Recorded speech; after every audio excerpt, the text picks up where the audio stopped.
I wouldn't say explicitly saying, okay, you can't do this. I remember certain things from my childhood, like when I was little, I really wanted a dollhouse, and my mom would always be like, no, you can't have a dollhouse. And things like that, and just little things like that from my family members and stuff, but never sort of explicitly being told what to do or not to do to be a man, right? It's sort of, I guess, comes in more implicitly, or at least from my experience and from what I remember. I would say, like, not like my father or anybody, but just like teachers, like, there'd always be like girls' toys, guys' toys, like dinosaurs, Barbies. So I'd say just usually the culture teaches us that we have to play with certain things. We all have to like blue, stuff like that. I mean, my parents were they didn't really care growing up about like what we did and like they didn't care, but I feel like it was more taught in school rather at home. I feel like you didn't want to be labeled a sissy. My dad, he made it a point to try and push me towards sports, things like that. Get me to go outside and do manly things. He encouraged me to fight, honestly, like physically. He'd tell me that if people were gonna call me names and try and push me around, I should try and fight them. And my mom would back him up on it, but she'd be the one to tell me that I should only hit back, not hit first. I don't know, I mean, a lot of the media I deal with is all video games, so I mean, any reinforcement to be a man as a kid for me would have come from a video game, which is, I don't know if that's sad or beneficial for me as an adult. Like, a lot of the games I played as a kid, like, being a man, I guess you'd call it, didn't really come from, like, being big, burly, like being a fighter for no real reason. It would have come from, doing the right thing. It didn't involve not being emotional. Like, most of my adult personality has been tempered by video games, so that's probably not a good thing. I mean, a lot of people probably had, friends as children, so that probably pointed them in a direction of what was more acceptable for them. But for me, it was not get out of school, go play sports with your friends. It was get out of school, go home and turn on the PlayStation and, keep trying to slog my way through whatever game I was playing at the time. In my family, and I would say they're a pretty conservative family, strictly speaking. At least my parents, I didn't see it that much. They sort of let me do what I want. Like, I was in musical theater in high school and onward, and that's usually not something that's expected of for a heterosexual man. My parents didn't have a problem with it, but I would be called names and stuff in high school and outwards because I liked musical theater and because I liked those sorts of things. In my family, I just have one brother, so I didn't have like a big group of brothers. I feel like if I had a larger sort of sibling group, that might have been there'd be more pressure to conform to a certain standard.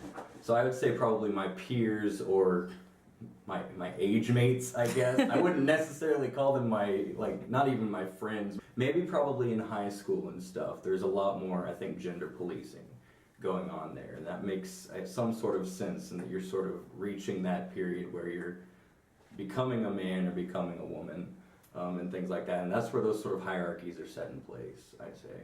And so probably back then there were more explicit things being made fun of for liking certain things or things like that.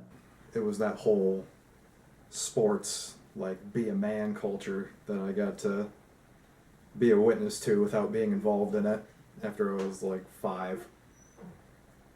Because that's when my sports career ended after T-ball. So I guess I'd say my peers would be the more powerful influence. I never saw a lot of outright physical bullying towards people, but verbal bullying, absolutely. Usually the insults would be based on your sexuality, saying, oh, you're gay if you do this or that. I grew up in a very small, I'd almost say southern town. It's in central Illinois, but it has that sort of feeling of closed offedness to the rest of the world. Where if you were gay, you probably weren't coming out in high school. You would probably wait till you got away from town to do that, or something like that. So anyway, being viewed as gay was seen as a bad thing, or something like that. So that's usually where you're being the target of the insult if you're a straight man. So if you didn't like the certain things that were okay for men, you know, if you didn't, more so if you like things that weren't considered manly. Again, if you like musical theater, or I don't know, that's the one that really gets, or I remember the most, but anything like that, you played volleyball or something like that, and you were a man and ostensibly a straight man, you would be called out and be called gay. Don't be gay, don't be a homo, you know, other problematic sayings. Oh, you're a fag, or you're a bitch. If you're not good at sports, or if you do theater, you're automatically labeled homosexual, which doesn't make sense. You're specifically being called gay, right? And so that sexual element is part of the attack, I guess. It's easy to think that things change when you sort of grow older or get more confident in things.